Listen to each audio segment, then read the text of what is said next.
Welcome everyone to welcome to today's take, and today is a special day. This is very exciting. It's a real honor and privilege to be able to have a National Mining Hall of Fame inductee number 244. In fact, in 2018, we've got Douglas Silver here, and his CV is incredible. We won't go through all of it, but this is someone who has done everything from he's an entrepreneur, deal maker. Definitely an advocate for accountability in the sector, which is what we're going to talk about here. He spent his career pushing for transparency, focusing on investor value, and whether you're talking about Balfour Holdings, which he had, or International Royalty Corporation, which they sold for I think $750 million. He's been the only person to speak twice at the SME. And today we're going to be talking about a very hard question and a very important one with a very interesting twist. And that's, are we funding exploration, or are we just paying for lifestyle companies? This is a real treat. It's something I think everyone needs to listen to and to know more about. Mr. Balfour, Mr. Silver, sorry, great to have you on. I'm real excited to pick your brain and hear all of the data that you've accumulated, because that's the other key point I forgot to mention was you've accumulated a massive database over decades that wasn't there before and probably unlikely duplicated. So with that all in mind, how's it going today? It's great to have you on. Well, thank you. It's a beautiful Friday in Colorado, and I appreciate the introduction. It's been a lot of fun for the last 45 years working in this business. It's you are definitely a pioneer in it, and you've seen everything. So we'll try to condense that down into one presentation, but what really drove you, I guess, before we get into the actual presentation, what drove you into getting into the sector to begin with? Really? Okay. So are you familiar with the meteorite crater in Arizona, the meteor crater in Arizona? Yep. My family owns that. Oh. And I was trying to figure out, I'd finished my zoology degree at the end of my sophomore year of college, but there's no way I was leaving a co-ed dorm for another 2 years. So I was trying to figure out what another major, and we should check out this hole in the ground the family owns. And so I started taking geology courses and absolutely got hooked on geology, and then subsequently in mining and everything else. So yeah, it's a way that not a lot of people can get into the business. But it's definitely a good way for a male to be enticed into it, for sure. That's Yeah. So, I mean, come on, I had 4 years of all boys boarding school before that. I wasn't leaving university. Sorry, it wasn't going to happen. I hear you. I actually started out in all boys private school, so I immediately was very excited about entering the upper school to finally see some women. I wanted it mainly, of course, for my education. Yes, well, that's clear because of what you've achieved. But it's a real pleasure to have you on, and I mean that's what's wonderful about you too, is that you're there to help. You've been a mentor to so many people, and I don't want to steal what this conversation will be about, but there are lots of twists here, because you've probably heard over your entire career that the amount of companies that's a lifestyle company, or this is a lifestyle company. Oh my God, this and I think we're going to help people to understand how to identify them first, and then also maybe you are in one or maybe you're not actually, and it might clear up some of those critical thinking pathways for everyone. Right. Well, unlike the national media, I believe that facts matter. And if you look at my research and whether I was building a company or writing or speaking, I'm very much into quantitative statistics. I think we need the numbers. The numbers are far truer than the opinions and the interpretations. So all of my talks tend to be, I do my own research, because it's very hard to track original data anymore. It's just been so perverted by the way the media spins it. And I'm not talking politically here. It's the nature of how society has changed, that news is now op-ed as opposed to factual. So all of my papers, including this one, you'll see is a lot of statistics, but you don't have to be a statistician. I'll walk you through it. But yeah, and in this case, just as a way of background, I've heard about this lifestyle company concept for years. And because I get to attend a lot of investor conferences, as a keynote or just as a visit my friends, I always pick one question each year. And then at all the conferences, I go to 4 or 5, I ask everybody I know this one question. And that gives me the data to understand the issue. And what I can do then is you start seeing repetitive answers on the same on the question. So now you know the universe of how people are looking at the subject, and then I do the science behind it to see if it's misperception or truth, and that's what this presentation is. And just before we launch into it, I wanted to pull up your website because you've also your website's up where you can access almost every paper, or just about every paper, every speech you've given, pretty much.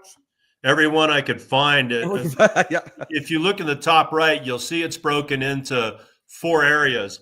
Mining, I've put all my presentations and articles. There's over 300 in there.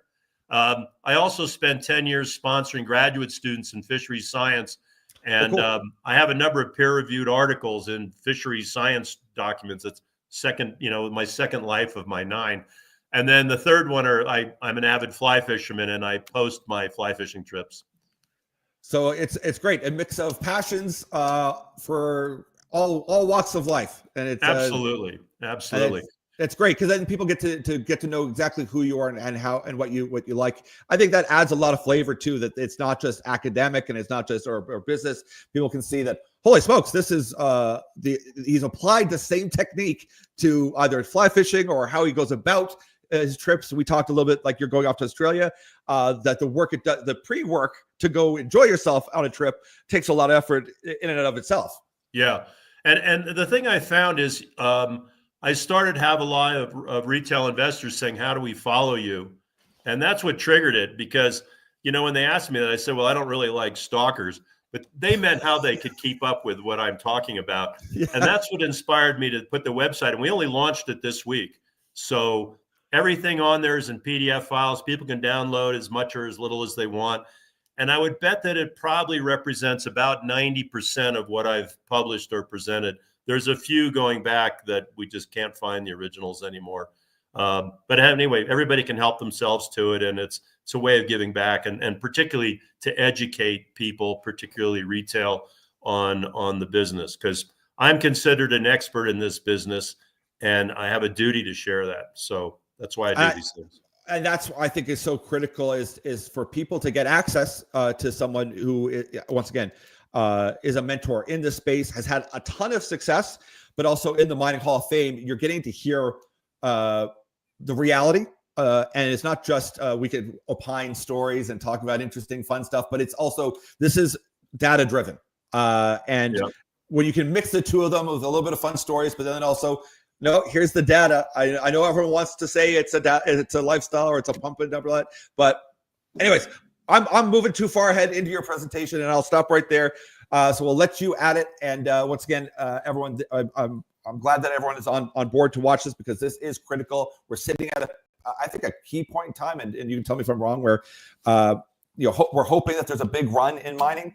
And if you can solve yourself a lot of problems and a lot of heartache, if you can help go walk through some of the data here and identify the companies that will give you a better shot at applying or placing your money in a more efficient manner. Right. All right. Well, let me run through some slides and feel free to interrupt me, Andrew, if you've got a question. So first of all, let's start with the definition. Lifestyle companies is a pejorative term for companies that raise money for the benefit of management's lifestyle rather than for creating shareholder wealth. And this tends to be specifically applied to exploration companies. And so what I was studying was whether this label was appropriate or a misperception. And I'll give you, human beings all react the same way. And if you're angry, you're going to claim, say you lose money on a stock, you're going to claim they're a lifestyle company. Well, that's not very fair. And so part of what I wanted to do was to get to the bottom of this. So the purpose of this presentation is not to be derogatory, but it's about accountability. And for corporate executives, by knowing how investors classify lifestyle companies, you can better manage your company by not doing those stupid things. That's pretty obvious, right? Yeah. For investors, they have a lot of prejudices, and some of the prejudices are factually incorrect, and they need to know this, and presumably they'll eliminate that prejudice. So this speech is for both sides. It's for investors and it's for corporate executives, and hopefully it'll bring a little clarity. And because everybody's been having so much trouble raising money, this is my way of hopefully helping people to raise money better, and for investors, for you to get better deals to invest in. So I've got to have a little preamble. I don't have weasel words like most presentations because I'm not a public company. Yeah. But mineral business is a high-risk business, and we need a lot of people exploring in order for the very few to be successful. I often hear people saying, well, we should cut the number of companies in half. No, you don't want to do that because some of the discoveries are random. But you need people out there drilling and chasing ideas. And most of them are going to fail, but this is how the business works. Explorers have both different skill sets and different experiences, so you're going to have different responses to whatever they're doing. And so the question is, how do you separate the wheat from the chaff? And I have many friends of my era. We were young men in the early Cretaceous who have very distinct opinions. Oh, they don't know what they're doing. I'm great. And it's like, why is your opinion worth more than your neighbor's? I mean, that's kind of pretentious. Yep. And we have to let everybody perform and do their thing. And this is an important preamble because everybody thinks, well, I only pick the good ones, or I always get stuck with the bad ones. This is part of the business. And, It goes back to the famous line about one man's garbage is another man's treasure. I've worked in M&A for 40 odd years, and I've seen absolutely horrible projects get a super purchase price from somebody who saw it as a treasure. Again, it's human nature, and we need to step back and look at the facts. But the bottom line is, in exploration, there is a lot of time and money that's being wasted. And there are companies that don't make discoveries because they're run by bad people, or they got bad rocks, which I tend to blame the rocks. And also, of course, anytime you have a lot of money and a lot of people, there's ample opportunity for misusing the funds. But a lack of a mineral discovery success does not necessarily mean the money was spent poorly. And this is a very common misperception. Oh, they were going to drill a hole and it came out to be a duster. Therefore, they're a lifestyle company. Not true. Yeah. They had vectored in on where they thought it was. They drilled it. It wasn't there. It has absolutely nothing to do with lifestyle companies. It has to do with the nature of the business, the nature of geology, and the risk that we incur. So I've got two quotes. I had to put a quote in because then it looks like I did a lot of research. And I don't like reading them, but I'm going to read this because I think they're important. It says, there's no shortage of examples in the long history of this industry of extraordinary opportunities being squandered by unqualified, unethical, or misaligned management teams. Within this family of mine, the astute investor makes a practice of discarding most opportunities that cross his or her desk based solely on the people involved. What a wonderful concept. And the famous Pierre Lassonde said, there's still too many junior companies that are lifestyle companies. Management raises money to pay their salaries. The company goes nowhere. Stop complaining, shut it down, go work for someone else, put yourself out of misery. Pierre, one thing about Pierre is he's always terribly blunt. But these are the way people look at lifestyle companies, and you can see from their tone and their enthusiasm for these types of companies. And they're not entirely wrong. And the question is, how do you separate the good from the bad? So I went through a lot of companies, and we'll get into the stats in a minute. But one of the things I found very disappointing is these companies spend hundreds of thousands of dollars every year on auditors, and yet there's no standardized accounting on how they present their books. So when I'm going in and looking for a particular number, I was really disappointed about it's all over the place. So I'll give you an example. Salaries, benefits, share compensation, cash bonuses, consulting fees. Some of these people actually classify these numbers under exploration expenses. The CEO is also their head explorationist. They're putting his salary in exploration spending rather than in the salaries and compensation. Exploration spending is a capitalized expense. That's a legitimate issue. Investor relations versus shareholder communication versus shareholder filings. Yes. Some companies don't even have that as a line item. And I don't know how you can be a public company without having that expense. So I'm giving you a warning. I did the best I could in comparing apples and to apples. I'm probably 70% correct. So here are the 9 criteria that came out for lifestyle companies. So if your company hits all 9, good on you. You're a lifestyle company. You made it. So again, raising just enough money to cover G&A, outsized salaries and bonuses, Here's an interesting one: spending more on conferences and investor relations than on technical work. Yep. Stock options are issued at a lower price than the most recent offering. Elevated G&A and other costs. That's quite different from number one. Yeah. Excessive number or cost of advisors. Management owning a royalty in the company's flagship. Yeah. Personal loans to officers, and my favorite, nepotism. Now I'm going to go through each one of these and show you what the reality is. Perfect. So the first thing I found is that when you start tearing apart these numbers, they really fall into four categories. The first is compliance cost.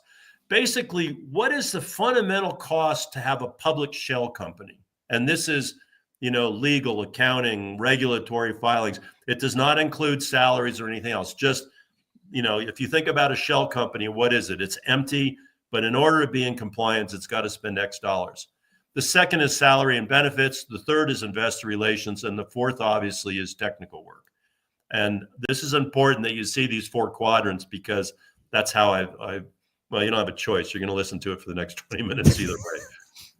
So the ideal investor, and this is hypothetical, of course, with like 70% of the funds going into work, compliance should be a rounding error, salary and benefits should be no more than 15%, and investor relations maybe 10%. In a perfect world, the investors would like all the money to go into technical work and none of the other categories. Yeah. So I'm going to show you a bunch of graphs. And for those of you who aren't graph conscious or graph experts, we break it into four quadrants. And the bottom is, in this case, it's a dollar amount. And there's also amount in the top. If you're in the bottom left quadrant, you're doing average. That's where everybody should be plotting. If you're above that, you're doing great, because it shows you're spending very little money for receiving a very large amount of money. If you're in the right bottom quadrant, that's bad. That means you're spending a lot of money and you're not creating a lot of value. And then the top right is very rare. Now and then you'll see somebody who's spending a lot of money and creating a lot of. This is important because you're going to see a lot of these graphs, and you'll see that most of them will cluster in the average quadrant. And what we're looking at really is the bad quadrant. Who's marking out there? Yeah. So I went out to a dozen friends of mine who run junior exploration companies, and I gave them this list of cost for my shell company concept and said, give me your actual numbers for last year. And so what I found is that on average, a shell company, it costs about 215,000 Canadian to run a shell company. So let's just stop right there. If you go out and raise $300,000, you're not going to do any work. Yep. So you could be a lifestyle company. You're going to hear a lot of Jeff Foxworthy, comments coming forward on here. So, and that's what it is. So is it a truth or a misperception? It's a truth. If you raise very little money, most of it's going to go just to keeping you public. And therefore, you could be a lifestyle company. Outsized salaries and bonuses. When investors talk about this, it's kind of interesting. What are they really talking about? Outsized relative to what? Mm-hmm. I mean, if you're running BHP, should you be getting a salary of $250,000 a year? Probably not. But if you're running a small exploration company, you shouldn't be taking a salary of $1 million a year either. Yeah. So it's kind of interesting because you hear about outsized compensation, but they never say relative to what. So I looked at a couple ways of doing this. Let's take management fees, because a lot of times management fees include salaries. And so here's an excellent example. You see in the lower quadrant, there's 100 companies. I randomly picked 100 companies out of the roughly 1,500 exploration companies that are listed in Canada. And I compiled all these numbers. Most of them are average. You see them in the lower left. And then you see that one dot to the right. Yeah.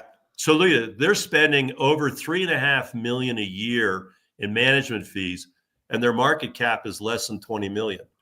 That could be a lifestyle company. And no, I'm not going to tell you who they are. No.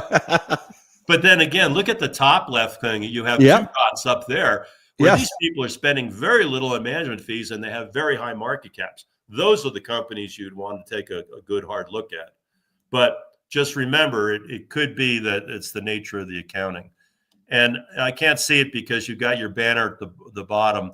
But if you pull the presentation, you'll see that the median is that the management fee is about 8% of the market cap. Okay. And you remember, in the perfect world, I had it at 15. So that's kind of interesting. Now, since the pandemic, a lot of people are working out of their homes. So like me. So does the company benefit from paying no rent or utilities? Or is the management overcharging their home expenses to the company? These are questions retail investors should be asking. Yep. Many senior managers are exploration geologists, because we're talking about exploration companies. Are they providing other services? I'm chairman of Chicana Copper, and my CEO works about 100 hours a day, and he spends at least half of it doing technical and half of it doing, administrative. So where's his salary going? Is it being split up? Yeah. So again, if you see somebody with a large salary, you should ask the question, how are you spending your time? Mm-hmm. This is really important. So is it a truth or a misperception? It's actually both. Investor relations. In theory, a public company could be run without an investor relations program. So IR costs are considered discretionary. And a good example of this would be a shell company. Why would a shell company spend money on IR? They're a shell company. They're sitting on the shelf and they're waiting for, they're zombies. They're waiting to come back from the dead and do something new. But investor relations nowadays, particularly for small companies, also involves interfacing with investors, existing and new, with vendors, and often they overlap with doing business development because they're at conferences with all these other companies, so they're out collecting data. And so again, investor relations versus business development, entirely different functions, but may be done by the same person in a small company. And the investor relations person may be the CEO who's also doing technical and admin. Yeah. So could it be someone like, say, if it's investor relations, they might actually be raising money as well? Because generally that might be the president CEO. Their job is they're the lead singer of the band and they're raising money. Is that you might have an IR person who's also saying, well, my added value is I'm bringing dollars in the door. Yeah. Okay. If you know investor relations people, Andrew, normally when they're talking to investors, they're raising money. Yeah. It's kind of goes with the territory. Yeah. So I took the investor relations budget. I can only find it for 63 of the 100 companies and plotted that up against market cap. And again, look at the far right. You've got somebody who's spending over $2 million a year and their market cap is less than 10 million. That could be a lifestyle company. And then again, I'm going to take you to the top left. You got somebody at the 80 million market cap who's spending nothing on IR. I guarantee you they are, but it's just how they do the accounting. And it's so unfortunate that it's not standardized because these numbers could be a lot tighter. Yes. Okay. More time spent on conferences and investor relations than technical world. There's no way to test this. I think this is a very interesting concept, but there's no way going through their income statements that you can determine how much they're spending on conferences and that. So I'm sorry, I can't answer this one, but I thought it was really interesting when an investor brought it up because, yeah, I've been to conferences where every year you see the same company there. They're flying in on first class. They're taking all their buddies out to expensive dinners. And then you go talk to them about their technical programs and, well, money's really tight. We only drilled one hole this year. Yeah, but wasn't that a $300 bottle of wine we just drank? I mean, yes. Unfortunately, I can't take this one any further. Yeah. Okay, here's where I plotted up exploration spending versus investor relations spending. Because remember, this is the bane of every CEO is, do I spend money on exploration or IR? You need to do both. You need to keep your investors involved and hopefully prepped for your next financing. But the way you do that is by having good technical successes through exploration spending. So it's a very, very delicate balancing act. And you'll notice, again, most everybody plots in roughly the same area.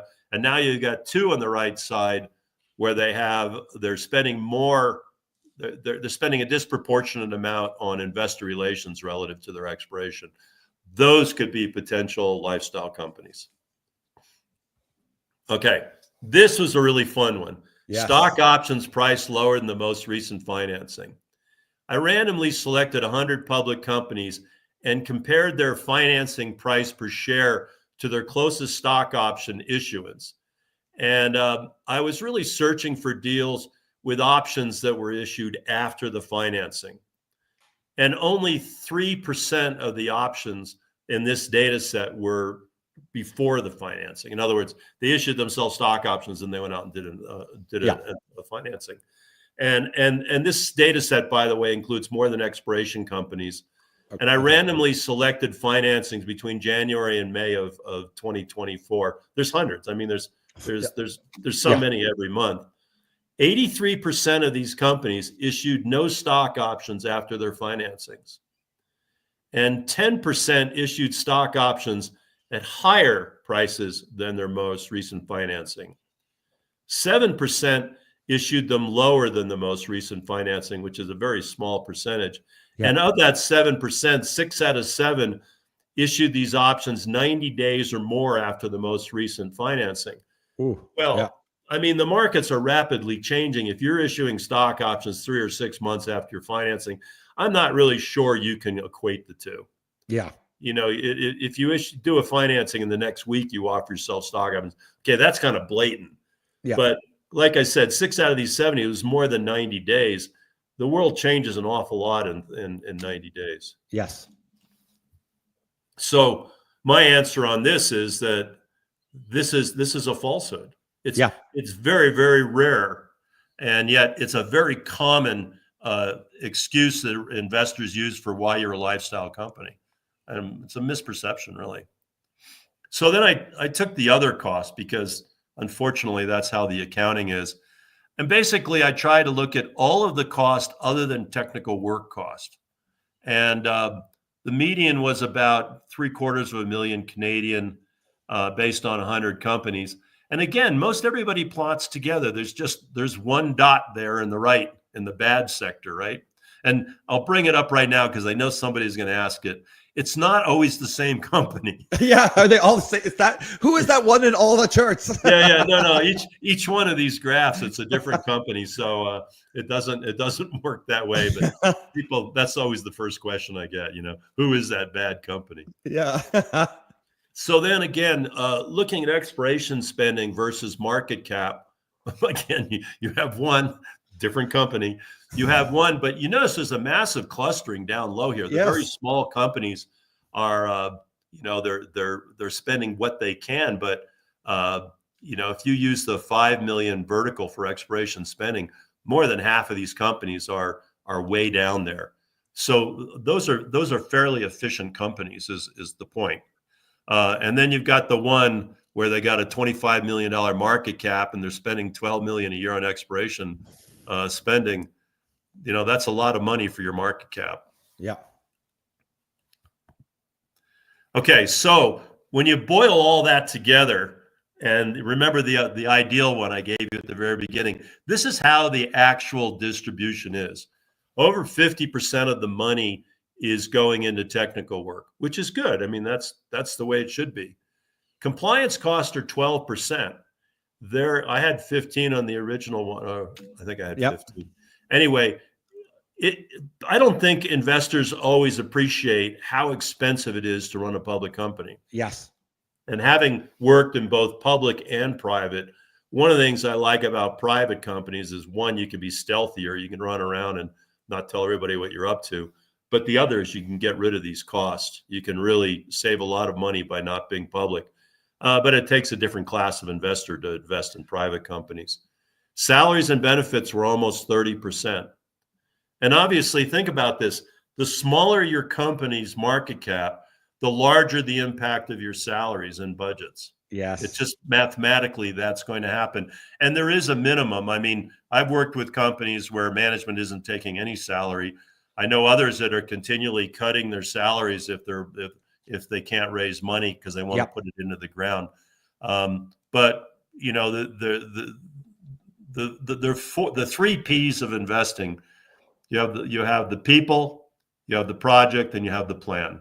Great 3 P's. Every investor should ask questions about all 3. Well, people is here. You're seeing roughly a third going to people. Technical work would be the project and the plan. And then investor relations is coming in at 7%. So they're not actually spending a lot of money on investor relations relative to the other functions. Now, excessive number of advisors.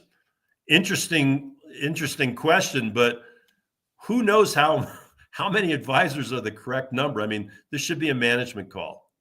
And so, I mean, are there excesses? Yeah, I'm sure there's a few companies that hire their best buddy because he's down on his luck and needs work. Yeah. But in general, this should be a management call, because if you're doing exploration, you need, good geologists, people know how to drill, stuff like that. If you're doing a PEA, you need entirely different sets of advisors. And as you go up the food chain towards production, the number of your advisors goes up proportionally because you have more things that need to be done. Yeah. So again, I thought this was an interesting one. This kind of falls in the same category as, spending too much money at conferences on an IR. Yes. Yeah, I was going to ask you, it's kind of nuanced, because sometimes you see, say, a more advanced exploration play, and all of a sudden they're like, they've taken on someone who has a very strong background in M&A. And that's, to me, you go, ooh, that's a signal that are they close? Or do they believe they're close? Or are they just, are they marketing me? Yeah. Yeah. And the bottom line is on every one of these, you can find examples both ways. But what I was trying to do is look at herd behavior. Yes. And in general, I don't know, again, how you would quantify this to the point of being able to use it as a criteria. Okay, now here's a good one. Management owning a royalty on the company's flagship project. This commonly occurs because the company manager obtains the property and then rolls it into the shell company to take it public. And that person has spent a lot of their own money. And so they give themselves a royalty as part of their compensation for taking on all the risk, the high risk of putting up all the initial funds. From an ethics standpoint, this is only a problem if the role and value of the royalty is excessive. And that's an easy one to fix. There's plenty of people that do appraisals, or again, always include a buyout clause. Again, the buyout clause has to be at a reasonable price, so that if the assets perform, the shareholders know the benefit they're going to get from buying back that royalty. Is there an easy, sorry to interrupt, but is there like a fair test of value or something? Is there any way, like the back of an envelope, someone can go and put themselves in a bit of a range, like off the bat? Or is it like, no, you have to really go look? This is interesting. I spent my career doing appraisals. I was so much fun, but I kept the database of what everybody was paying per ounce or per pound. I was the primary source in the world for it. I still do it for myself just because it's a lot of fun. And despite the fact that I spent the last 15 years in the royalty industry, I've never figured out an equivalent metric. Okay. And it's something I want to do. I believe I could do the whole thing in under a week. But I haven't got that. And that's the legitimate point. If your royalty is paying out an average of, $5 per ounce of gold, and then somebody issues themselves one at $50 an ounce, there's a lot of questions that need to be asked. Yes. Now, if the project is in production, $50 an ounce may be very reasonable. So you got to know what questions to ask.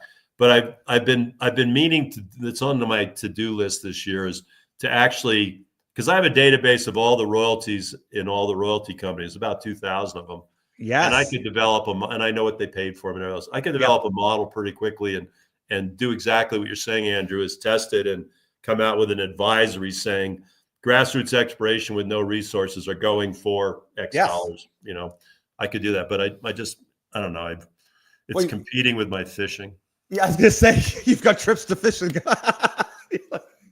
We'll try to find you an AI company that can do it for you while you're away. Yeah, there you go. Yeah. Okay, this was the best one in my opinion. Yes. Personal loans to officers.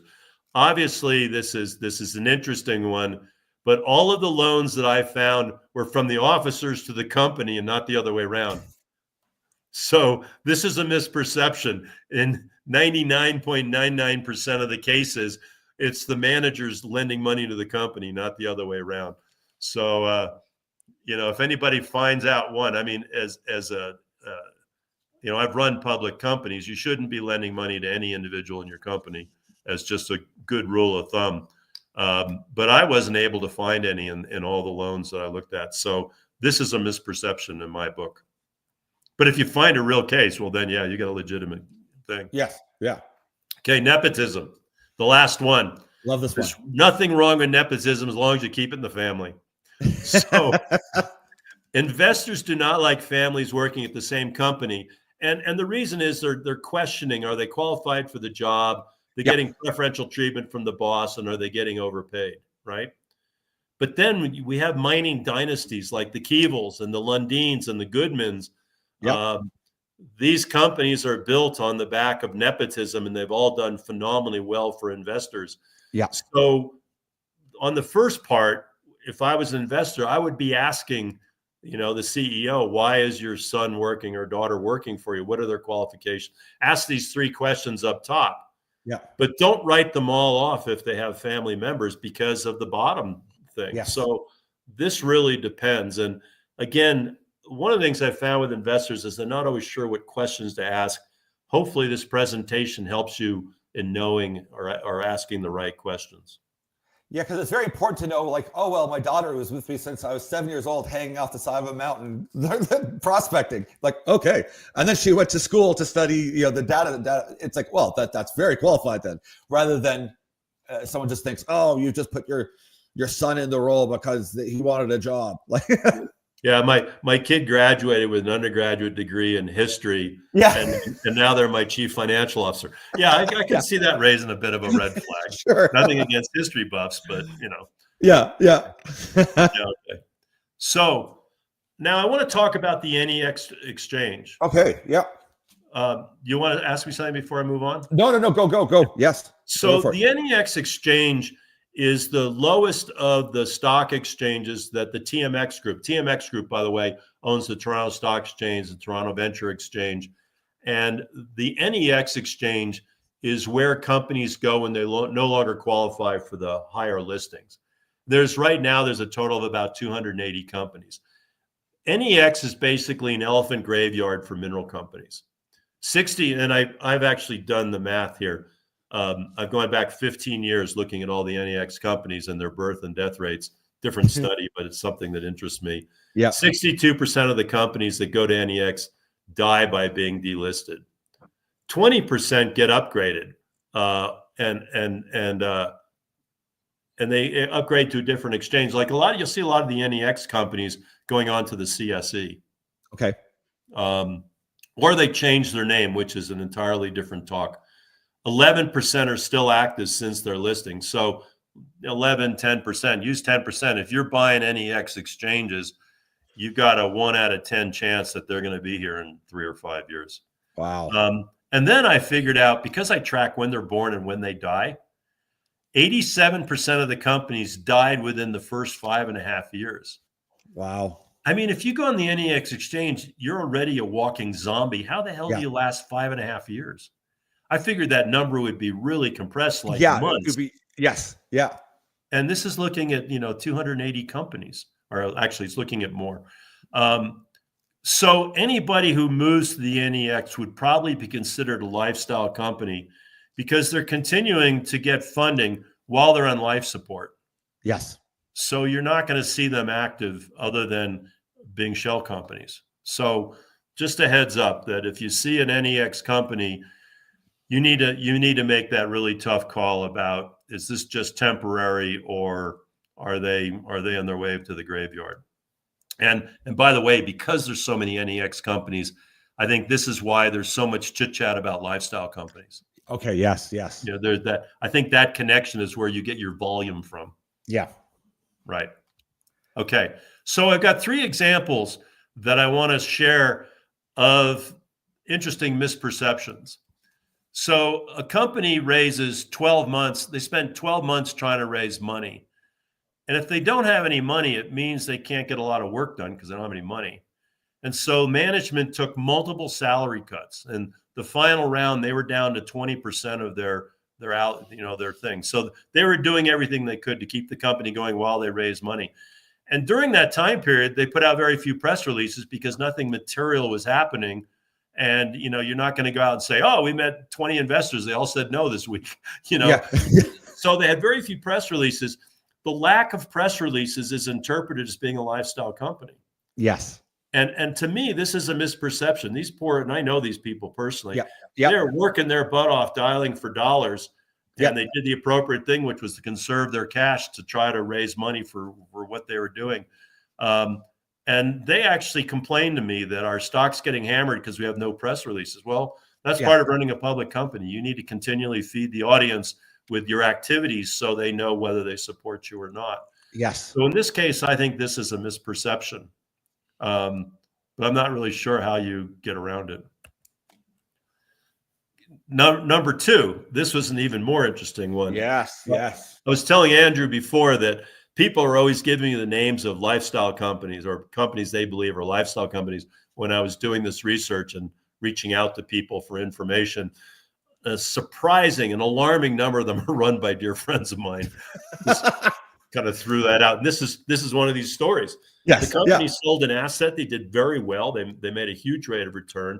And so then they had to find a new investment. And it took them 2 years of intense investigations looking for a new asset. Yep. I mean, they looked at literally hundreds and hundreds of projects because these guys have been around for a long time and they're highly selective.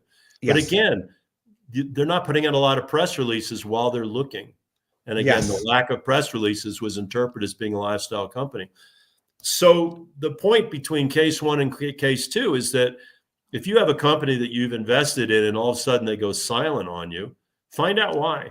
It may not be that they're a lifestyle company and they're all out golfing every day. It may be that they're looking for the next opportunity and they're having trouble finding one worthy of your money. And it could be sometimes that there's an asset sitting in some other company that is slowly like on life support, and it's a good project, but the management's not right. They didn't have the right plan there, and they're just waiting. And they're like, listen, this thing's going to come due soon. And once we get a sniff at it, boom, we're going to grab it. And this does happen quite often as well. Yeah. Yeah. So the trick as an investor is if you like the management team or you're an existing shareholder, ask them why they're not putting out a lot of press releases. And they're probably, along at least these two answers, and there's probably some other answers as well. But it doesn't necessarily make them a lifestyle company because they're trying to get something done and they've cut cost and everything else. So here's my conclusions. We know there is abuse. Anything there is abuse. I mean, right now, for those Americans in on this call, we have this organization called Doge, which is cutting the waste out of the government. Good on them. But when you have that many people and that many dollars, you're always going to have waste. Some of it's not all egregious. Some of it just is, it's just poor management. But we know there is abuse.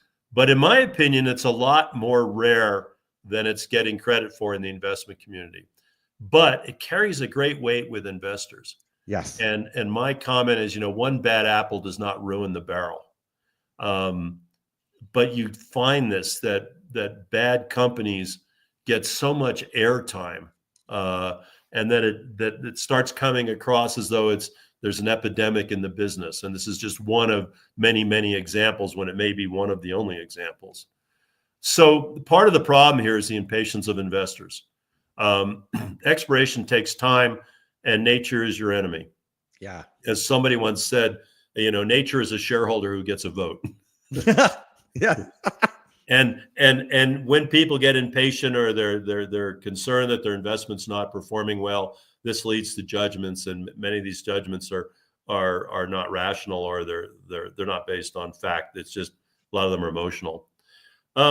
Simultaneously, I don't think companies do a good job in messaging their management cost well. We don't see them coming out with a press release saying we took a 50% salary cut in order to drill more holes. Yeah. Why not? It's material to their lifestyle. You're supposed to always report material events, but you can report anything you want. Why not give the investors a little bit of insight as to what you're doing? We reviewed X opportunities, but did not see shareholder value in them. That's a perfectly good message to say, stick with us because we're trying to find something that has good shareholder value. And another one is we've taken the following steps to direct more money towards exploration. It's about communication and messaging. Yes. And I think if companies did a better job in that, there wouldn't be so many getting labeled as lifestyle companies.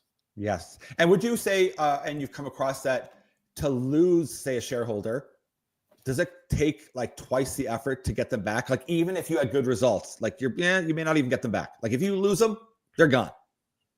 Yeah, they tend to feel burned and not want to come back. So I have a little story on that, which, I get the privilege of lecturing at universities and stuff. And because I did investor relations for one of the larger gold companies, I have experience under my belt about how you do good investor relations and how you don't do poor investor relations. But there's only two types of people in the world, and I try to keep things simple. It makes it easier for me to explain. There's goodwill ambassadors, and these are people that if you ask them, what do you think of so and so, they're great people, they're so good with money, blah blah blah blah. And then there's bad will ambassadors who get burned or for one reason feel an injustice has been done upon them, and will tell people that you're horrible and you should be going to jail or worse. Here's the difference. Goodwill ambassadors will never broadcast their opinions unless asked. Bad will ambassadors will get out there and tell anybody who listen that they got burned and that you're bad. Yeah. And the trick in investor relations is not to accumulate bad will ambassadors. And part of that is very much related to communication as opposed to other activities. If people are feeling burned, it's because they feel you're ignoring them. Talk to them. Think of ways that you can get your message out. And it's not for hooking people. It's to be honest and show them why you're still working on their behalf and trying to create value. And yeah, we're all sorry it takes time and it takes money, but that's just a fact of life. If an investor doesn't understand that, they probably shouldn't be investing. Yes. But bad will ambassadors, like I said, you accumulate them and they will broadcast it to anybody who will listen. Goodwill ambassadors will only answer if asked. So it's really important in shareholder communication. That is a great message to put out there. What do you think overall? Like, what would you give it as a grade overall? How's the industry doing? How are we doing overall? That's an unfair question because okay, yes, yeah, you're putting me on the spot. No, I don't mean to. Because you've given a lot.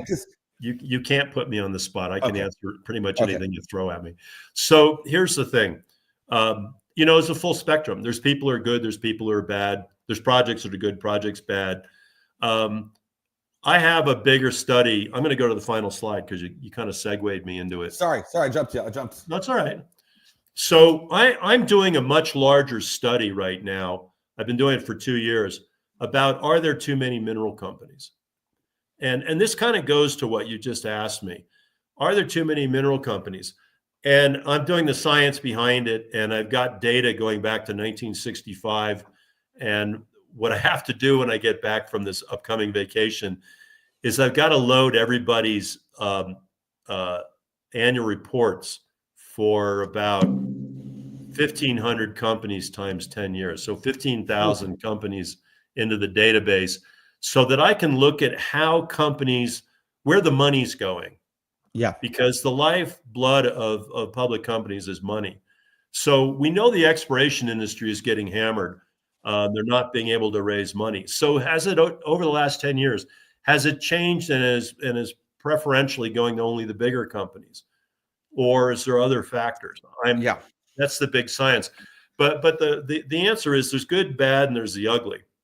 And investors need to know which questions to ask, and they need to ask a lot of questions to make that assessment. And again, it goes back to people, project, and plan.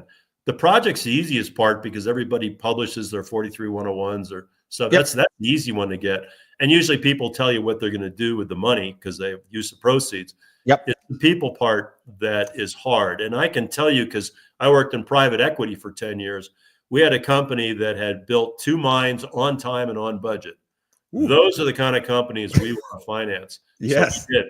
And they ran over on both time and budget on their third. Oh, yeah. And because it's a risky business and you're fighting Mother Nature and all those other good things. So their answer is there's a little bit of each. I try to quantify it. Right now, I'm trying to figure out whether there's too many mineral companies. And my preliminary findings is that if you look at the Canadian public companies, which is the majority of them in the world, over 40% of those companies are focused on gold. Oh, that's a lot, actually. That's more than I thought. Wow. Yeah, over 40%. And so you hear all these people complaining about their inability to raise money. Why do we need 40% of the companies to be in gold? I mean, gold doesn't really have very many industrial uses. Okay, you have dental and you have jewelry. But right now with the electrification of the world, why is it there's only like 70 copper companies? Yeah. Why aren't there 400 copper companies? Lithium right now, it's starting to die off, but we have 185 lithium companies. That's good. But you've got, you have 650 gold companies. Yeah. So the gold guys, the problem may be that the gold guys are all bitching they can't raise money because there's too many of them, as opposed to there's not investment opportunities in the mining industry. Just don't pick gold. Go look at nickel. I mean, we need more nickel. There's very few nickel. There's very few copper. And with this bigger study, I can sort all this out and see what's going, statistically, quantitatively. And that's right there is a great heads up to a person as well, as what they should maybe look at what they're looking at. I mean, like I remember people thought, oh, is the critical metals story done because Trump took power? And I was like, well, no, Trump created the critical metals list in the States. So just because we're experiencing very tough times in Canada economically and everything else, is that there's a huge opportunity, and there are good companies with great management teams that are, sure, they're struggling and their share price is struggling, but we have to kind of put on another hat to go, like, maybe that stock price is reflecting something true, or maybe isn't at all. And we have to kind of go, I need to grade this company in a different way. Yeah. And I've spent my life building giant databases. And the problem I see for retail investors is that there are professional companies that do what I do, but you can't afford them. Yeah. You can't spend $20,000 a year on a subscription if you're a retail investor. And there's nobody really rolling out hard statistics for the investors. And I mean, a very easy one. First of all, if you're going to invest, the first criteria for not investing is geopolitical risk. I mean, if you do everything perfectly in mining, you still have a risk of failure.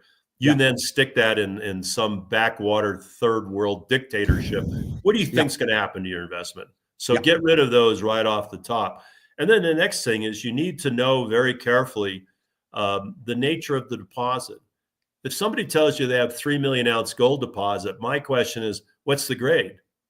And if the grade is, like below assay level, let's in that case, let's go stake claims in the ocean, because there's more gold in the ocean than anywhere else in the world. Why aren't you doing it? Because it's not viable to get it out of the ground. And in case of open pits, the waste to ore ratio, how much waste do they have to move before they get to ore? Well, in Australia in particular, you'll see these little companies that are producing, 50, 100,000 ounces a year, and their waste to ore ratio is over 10 to 1. Listen, anybody with a waste to ore ratio over about 3 to 1 makes me nervous. Yeah. So if you have a company that has a low grade deposit with a high waste to ore ratio, I guarantee you they're not a low cost producer. Yeah. And then there's accounting games you play to make it a low cost producer.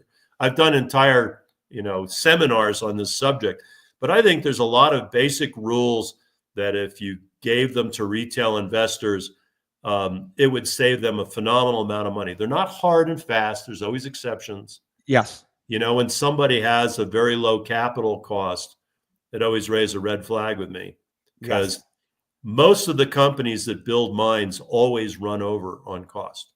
So if somebody comes in with a really low capital cost, it's like, yeah, you're toast. Well, then you go and look at it, find out that the mine they bought already has full infrastructure and they're expanding one facility.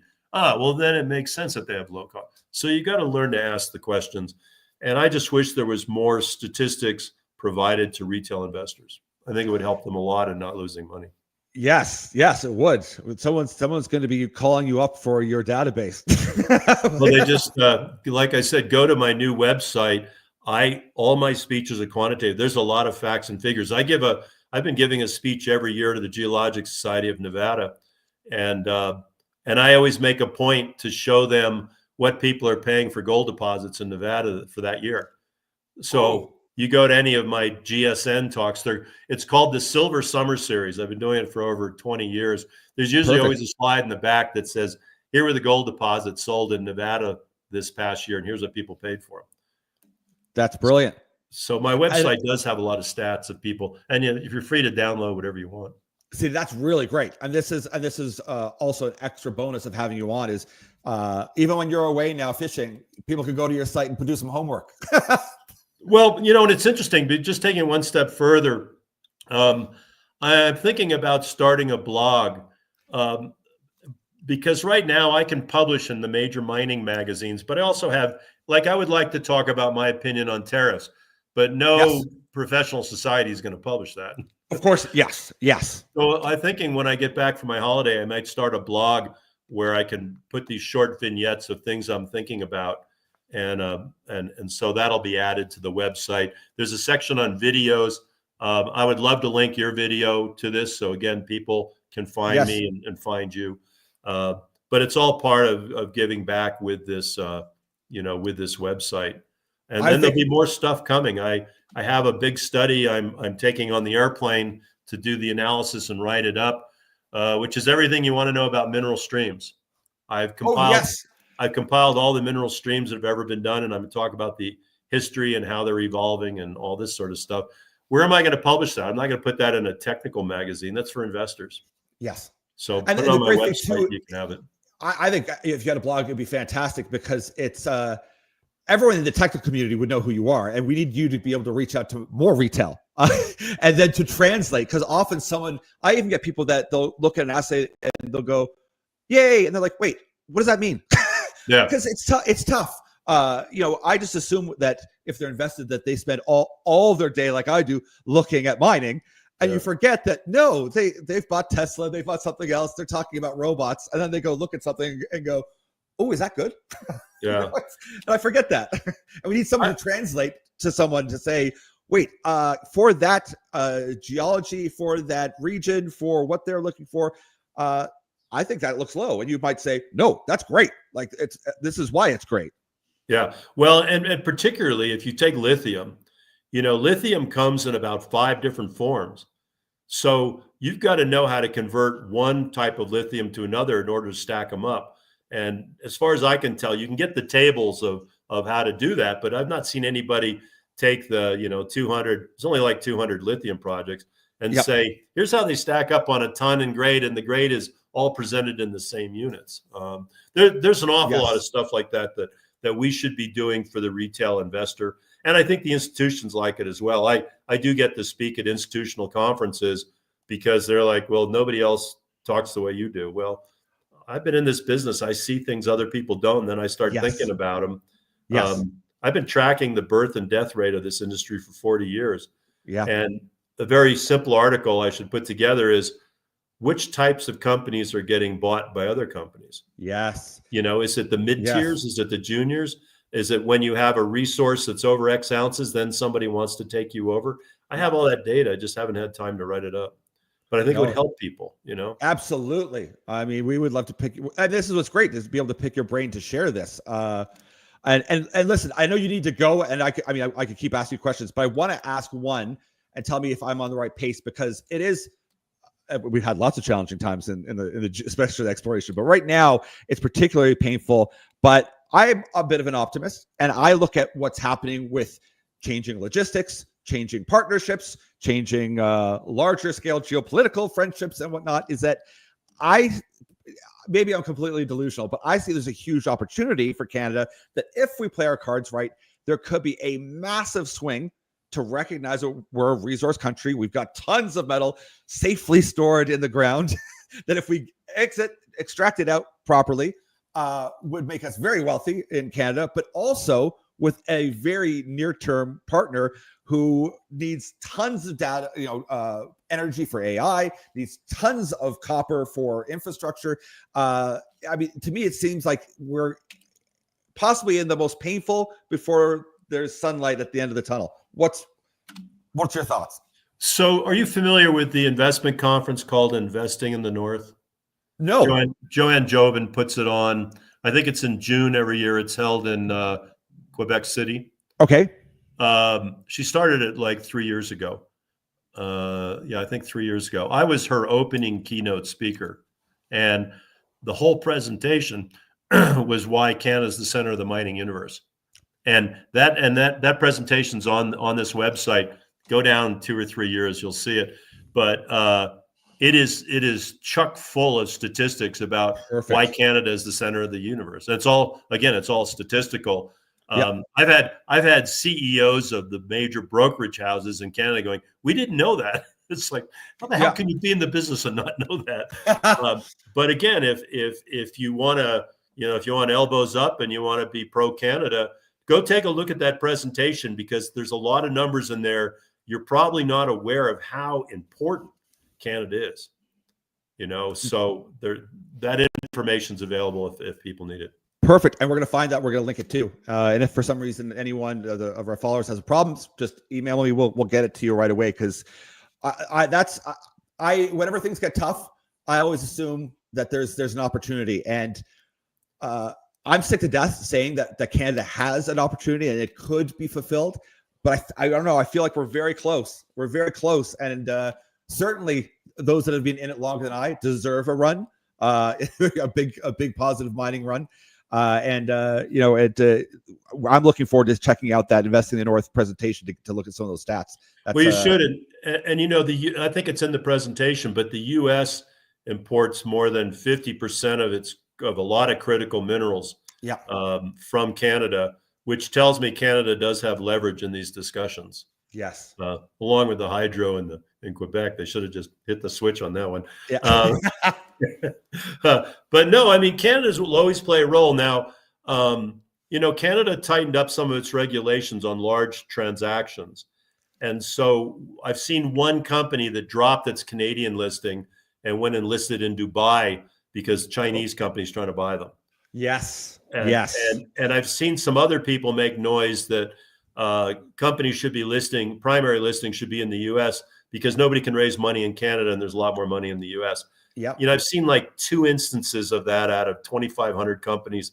I don't buy it. Canada's infrastructure is the center of mine finance, has been around for decades, and I don't see it deteriorating that way. And I think it will always be strong.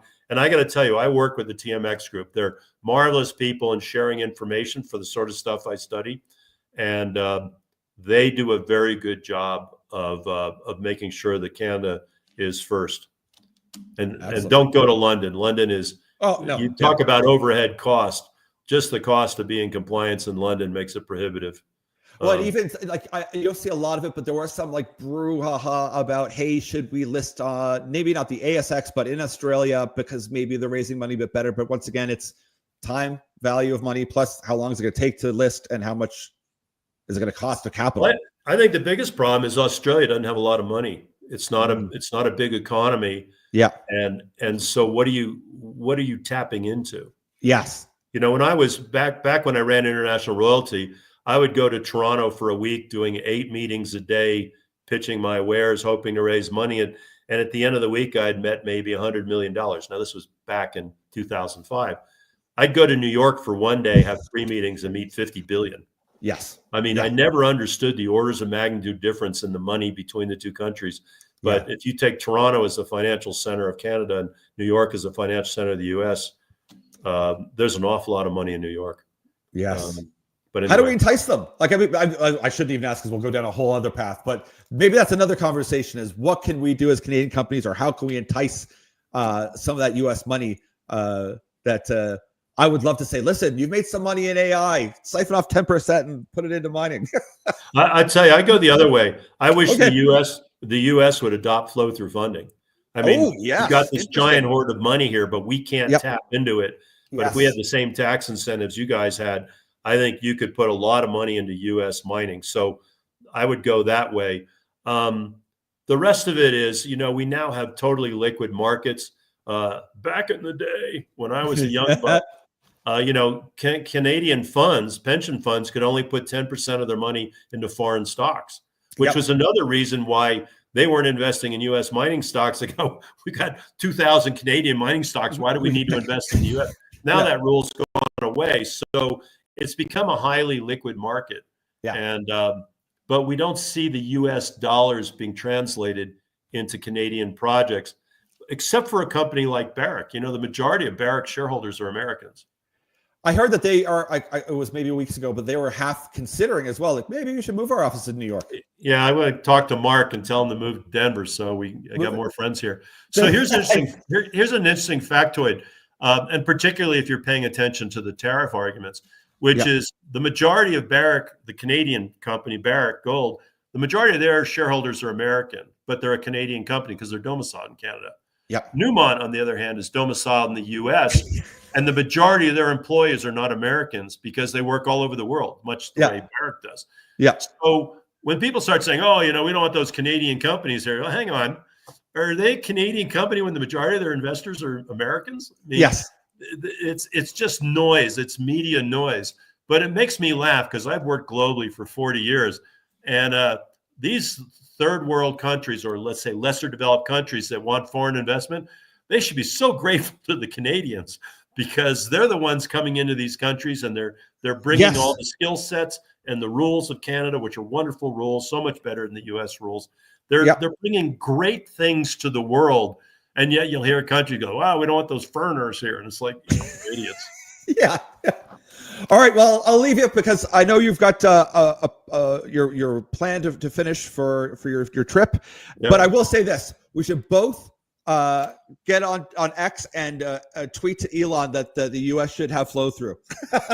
Yeah. Maybe he'll get it into Doge. He'll go, yes, that's a smart idea. Let's do it.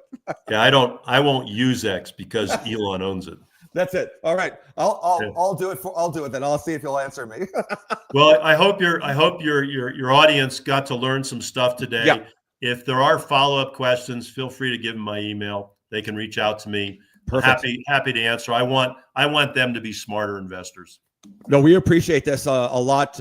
Once again, we'll leave with your website again. And thanks so much, Mr. Silver. This was invaluable, and we're going to make sure we get it out to as many people as we can. Great. All right. Have a good weekend, everybody. Take care.